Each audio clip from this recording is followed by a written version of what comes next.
In 1923, two brothers walked into a tiny office in Los Angeles with almost nothing in their pockets. They had no studio, no stars, no technology, just a single drawing of a mouse that nobody had asked for and a stubborn refusal to quit. A century later, that same mouse is the most valuable corporate symbol on planet Earth. It owns the studio that made the highest grossing films in history. It owns the network that broadcasts the Super Bowl. It owns the news channel that millions of Americans watch every single morning. It owns the streaming service in your living room, the cruise ship in the Caribbean, the theme park your children beg you to visit, and the action figure on their bedroom shelf. One company, one mouse, and a control over global culture so deep, so quiet, and so total that most people never even notice it. Stop and think for a moment about how unusual that is. There is no other company on earth that touches your life in this many places at once. Not Apple, not Google, not Coca-Cola. None of them have raised your children, broadcast your favorite team, narrated your evening news, and sold you a vacation, all under one roof. This is the story of how the Walt Disney Company became the largest entertainment empire in human history.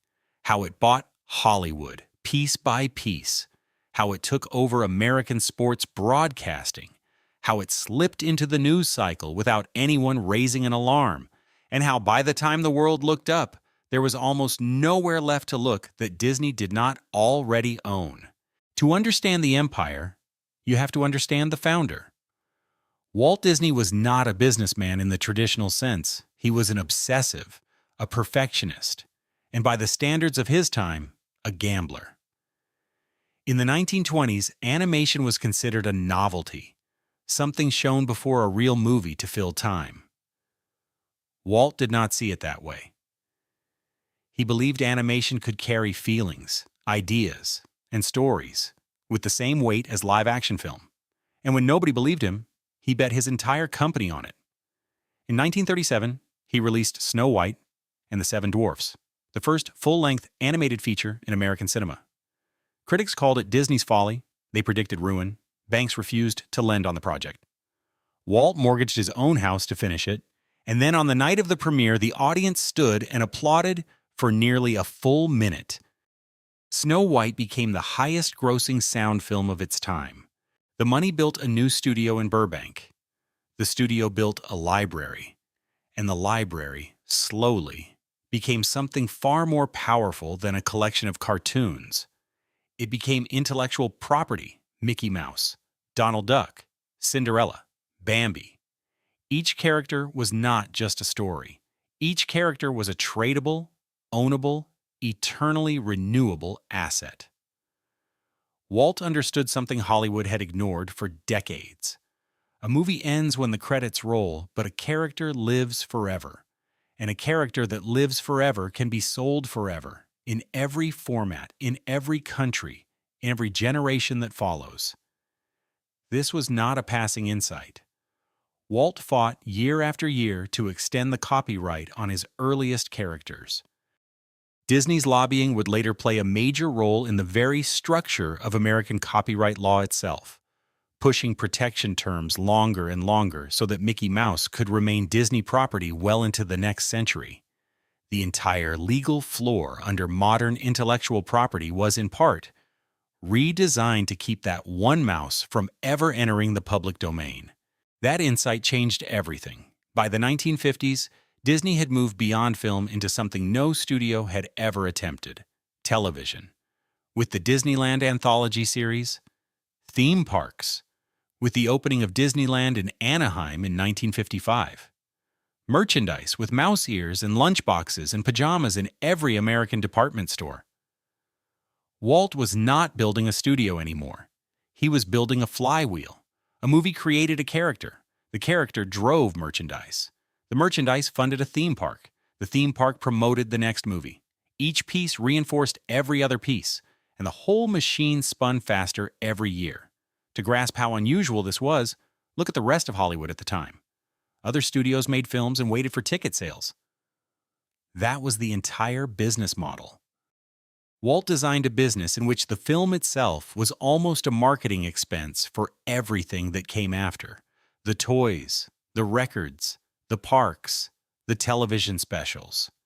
He had reinvented what an entertainment company even was. When Walt died in 1966, the company was worth around $100 million. It owned a studio, a park, a TV show, and a vault of beloved characters. It was, by the standards of the era, a major American business, but it was not yet an empire. The empire would come later, and it would not be built by an animator. It would be built by lawyers, accountants, and one chief executive who looked at the company Walt left behind and saw something most people had missed. He saw that Disney's true product was not movies. It was ownership. The man who saw it was Michael Eisner. He took over Disney in 1984 at a moment when the company was drifting. The animation studio had stalled. The parks were profitable, but stagnant. The stock price was so low that corporate raiders were circling, planning to break the company apart and sell it for spare parts. Eisner stopped them, and then he did something more important.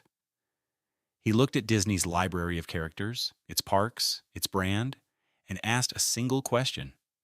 What if Disney stopped being a movie studio that owned other things and started being a holding company that owned movie studios? Under Eisner, Disney went on the biggest acquisition spree in entertainment history.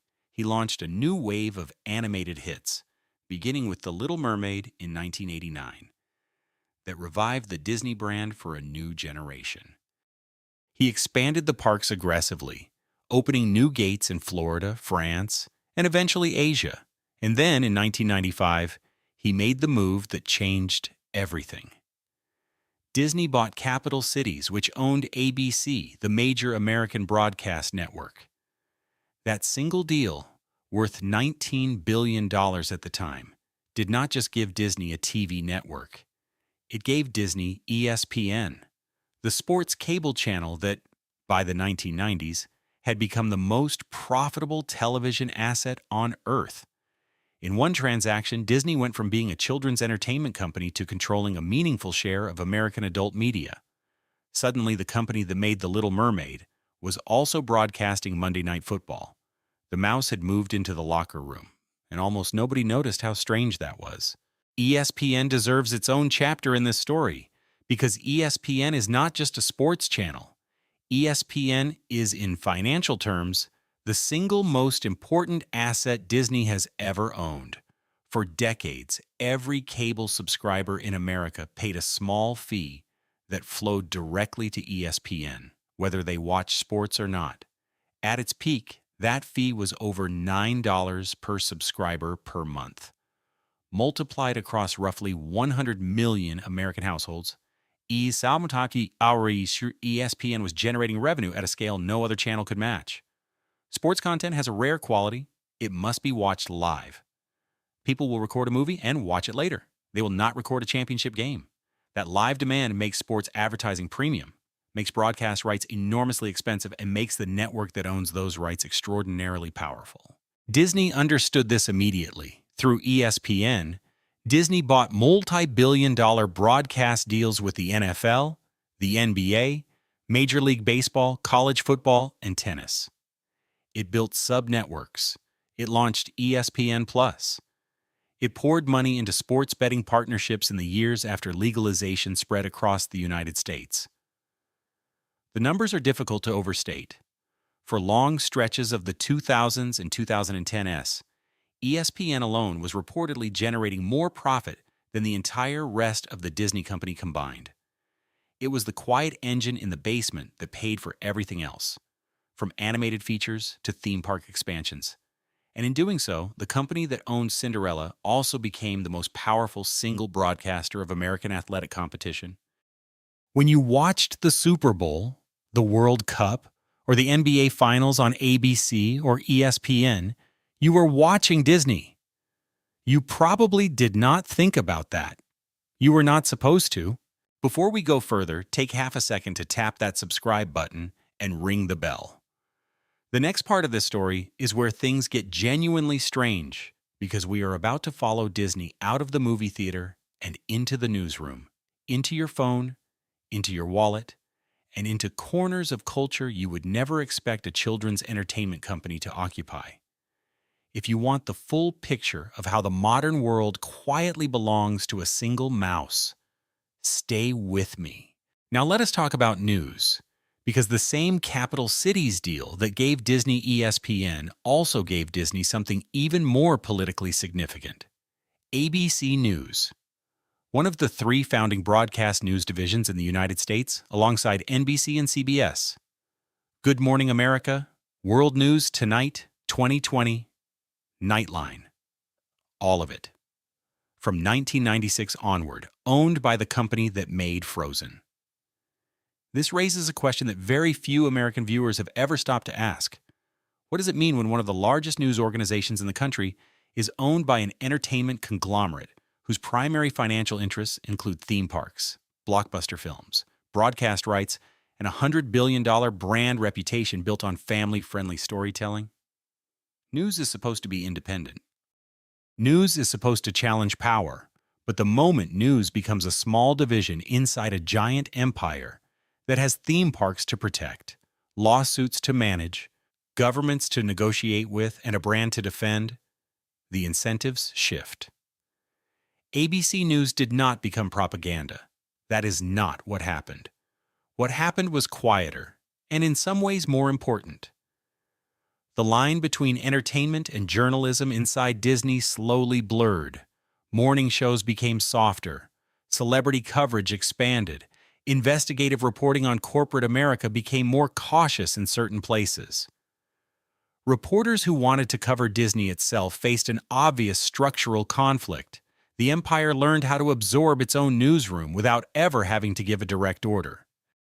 And once you understand that pattern, you start seeing it across the entire American media landscape, because Disney is not the only conglomerate that owns a news division.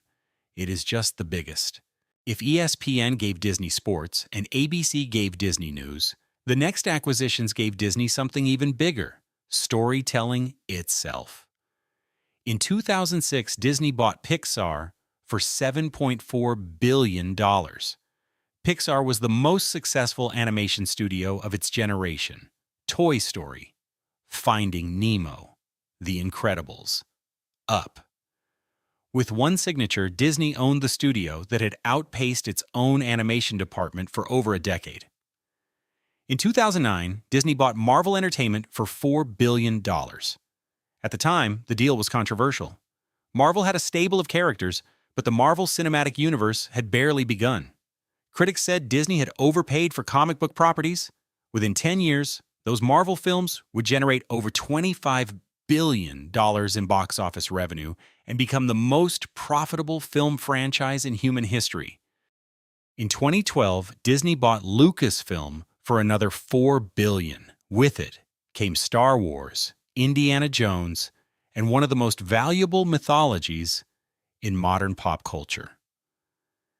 And in 2019, Disney closed the largest media acquisition in history, buying most of 21st Century Fox for over $71 billion. That deal absorbed an entire rival studio: The Simpsons, Avatar, The X-Men, National Geographic, Hulu. In just 13 years, Disney had purchased 4 of the most valuable storytelling libraries on Earth. Take a step back and look at the pattern. Disney was not buying companies for revenue alone. It was buying them for permanence.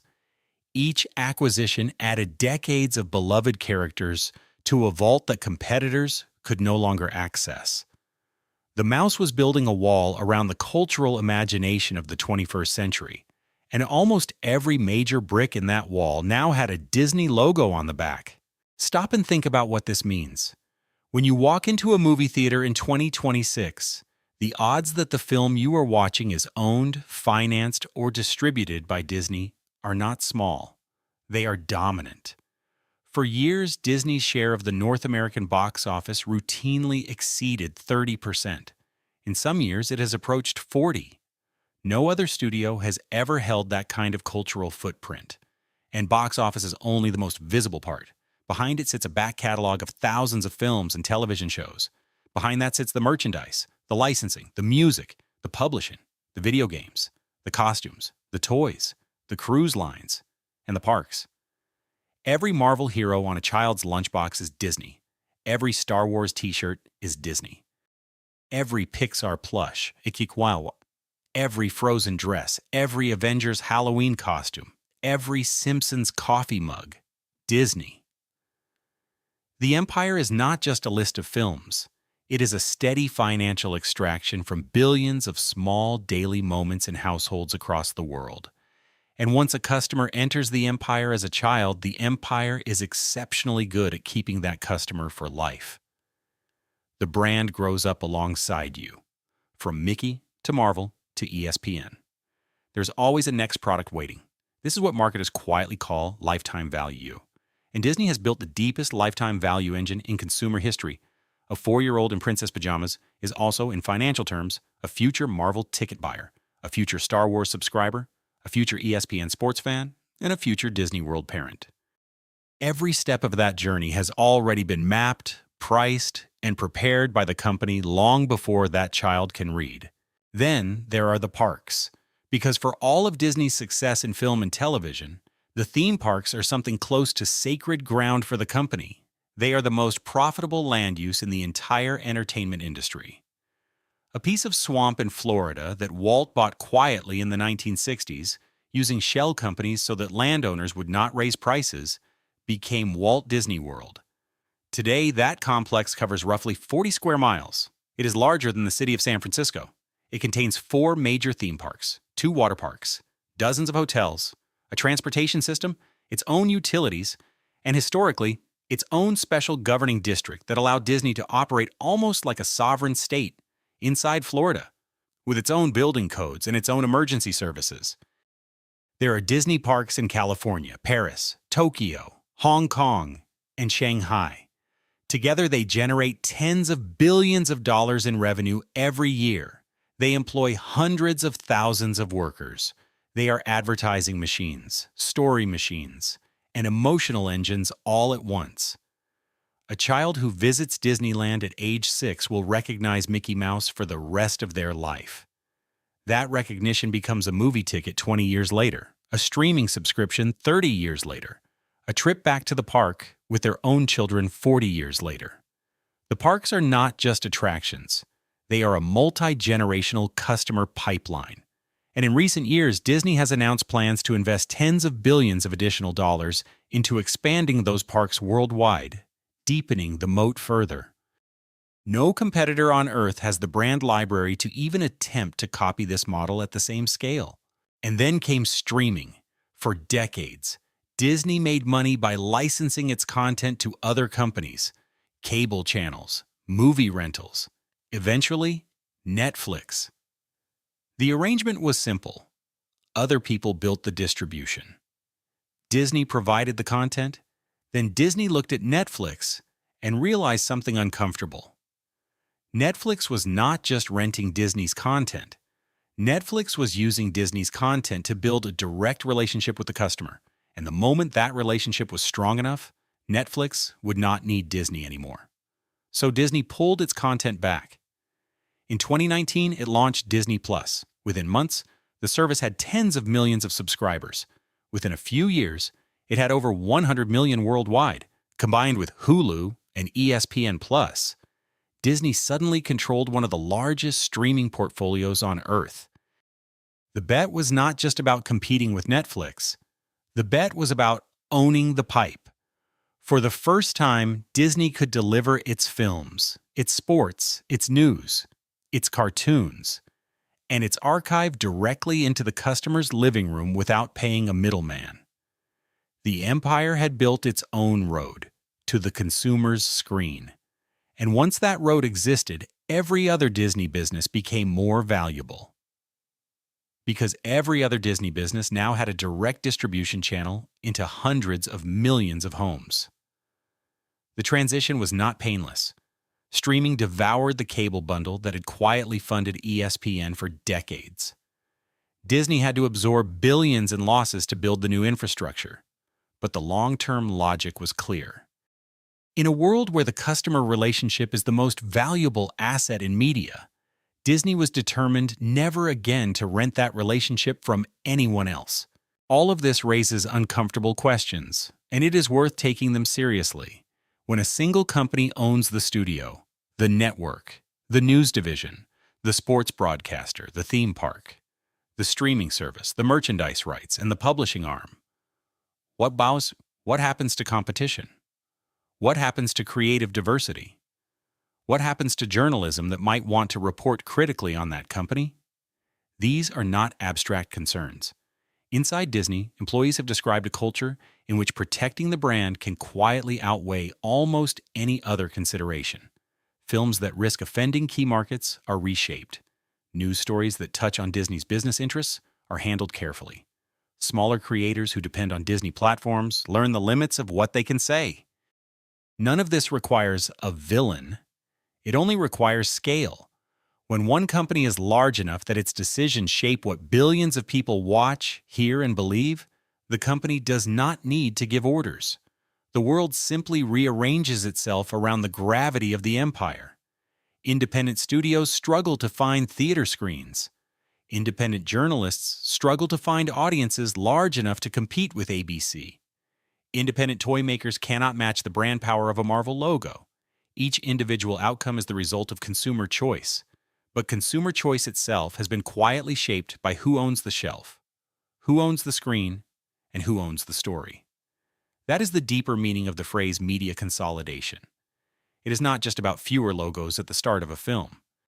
It is about fewer voices in the conversation that shapes a culture.